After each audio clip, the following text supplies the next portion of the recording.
Oh, great. You're the one I have to tutor. Oh well, that's fine. I get service hours for it anyways, and it looks good on applications. So, what subject are we working on? No wonder. You slept through the entire class. Alright, where's your textbook? That's fine. I have mine. We'll start by going over what was covered in class. It'd be pretty hard to do the homework if you don't have the foundation. I don't know why you fall asleep in almost every class. What we learn is pretty interesting. To me, it is, anyways. And honestly, this isn't that hard. As long as you remember the basic rules, you can solve any problem. There's a couple different ways to memorize them too, like acronyms or funny sayings. It may sound a little nerdy to do that, but it works. To be honest, I was pretty bad at math myself until I started learning the little tricks. During math class, I would draw sketches in my notebook and teach all the stuff to myself at home. Now, math is like a fun game or a puzzle. Once it clicks, I've won. Hey, get off your phone, jerk. I'm trying to help you. Jeez. Do you even listen?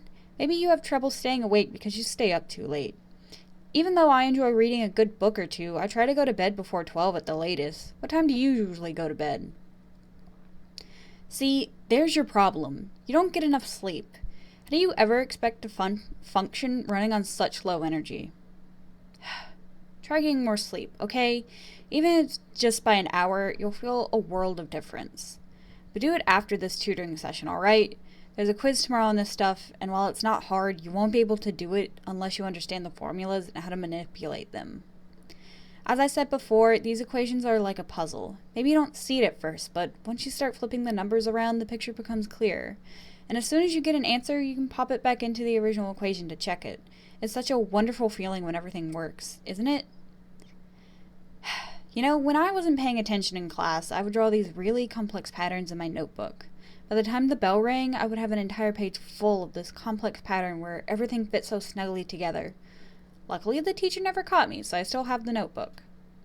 I'm not encouraging daydreaming, mind you. Even with going off into my own world, I held a B in the class. As for you, the only reason you would be put in mandatory tutoring is if you were on the verge of failing. Now, let me see your work. Well, there's an attempt at understanding the concept. But you can't just get rid of a negative sign. You have to work with it like you would a difficult puzzle piece. Sure, it's odd and misshapen, but that doesn't mean you can cut off the part that doesn't fit. Try again, this time working with the negative. See? Now plug that answer back in. This time it should work. Awesome! Now let's try a harder problem. How about... Oh, number 10. That one combines two concepts. If you can get that one right, then we're halfway there. Why did you stop? Are you stuck? Let me see your work. Yes, yeah, it looks alright. Wait, I don't... Oh, I see. You copied the problem down wrong. Now, don't beat yourself up over it. We've all done it before. Heck, during freshman year on one of our math tests, I copied the last problem down wrong and solved it completely before realizing I had copied it wrong. My brain was so fried by that point, however, I didn't redo it. Luckily, the teacher gave me some points back. Oh, that's another thing to remember. Even if you get stuck or you copy it wrong, for all the correct work and steps you show, you're likely to get points back. So on the problem you just tried, I'd say you would get about half the points back.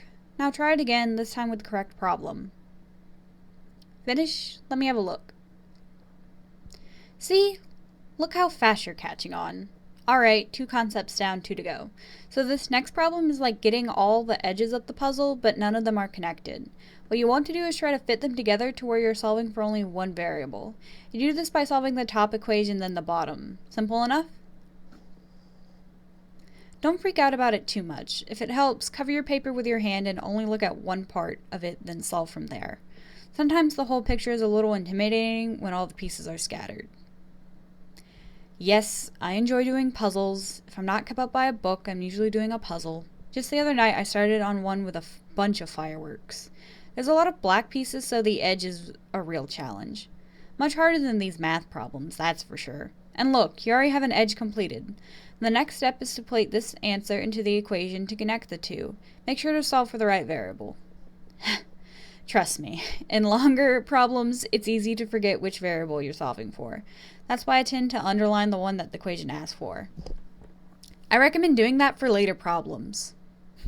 Not that it gave you any issue on this one. I'm starting to think if you didn't fall asleep in class, you'd be a pretty decent student.